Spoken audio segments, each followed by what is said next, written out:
ನೀವು ಯಾವಾಗ ಬಂದ್ರಿ?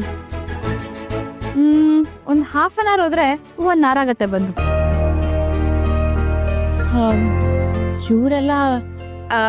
ಇವರೆಲ್ಲ ನಮ್ಮವರು.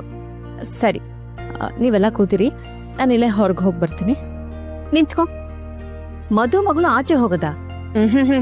ಎಲ್ಲೂ ಹೊರಗಡೆ ಹೋಗ್ಬಾರ್ದು. ಅದಕ್ಕೋಸ್ಕರ ತಾನೇ ನಾವೆಲ್ಲ ಬಂದಿರೋದು.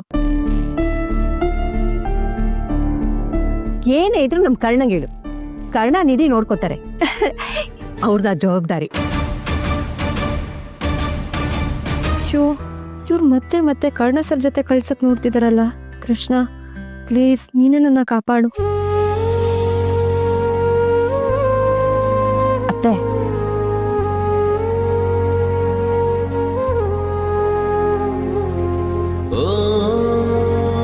ಡಾರ್ಲಿಂಗ್. ಹೇಳು ಬಂಗಾರಿ. ಮಾಲ್ತಿ, ಅಲ್ಲಿ ಲೀಸ್ಟ್ ಇದೆ ಕೊಡು.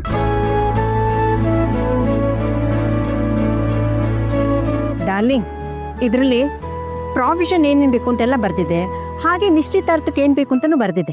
ಇದೆಲ್ಲ ತಗೊಂಡ್ಬಂದ್ಬಿಡಕಂದ.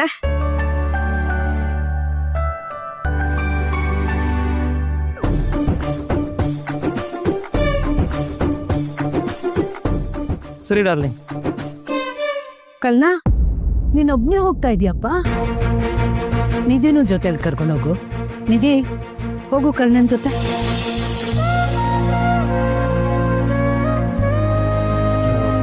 ಪರವಾಗಿಲ್ಲ. ಅಯ್ಯೋ, ನೀವೇನ್ ತಲೆ ಕೆಡ್ಸ್ಕೋಬೇಡಿ. ನಮ್ ಕರ್ಣ ಎಲ್ಲ ಕೆಲಸ ಒಬ್ಬನೇ ಮಾಡ್ತಾನೆ ಅಚ್ಚುಕಟ್ಟಾಗಿ. ಅಲ್ವಾ ಕರ್ಣ? ಒಂದ್ ನಿಮಿಷ ಇರು. ನಿಧಿ, ನಾನಿನ್ ಸೇರ್ಕೊಂಡು ಸೊಪ್ಪೆಲ್ಲ ಕ್ಲೀನ್ ಮಾಡೋಣ, ಹಾಗೆ ಮನೆಯೆಲ್ಲ ಕ್ಲೀನ್ ಮಾಡೋಣ. ಓಕೆನಾ? ಓಕೆ.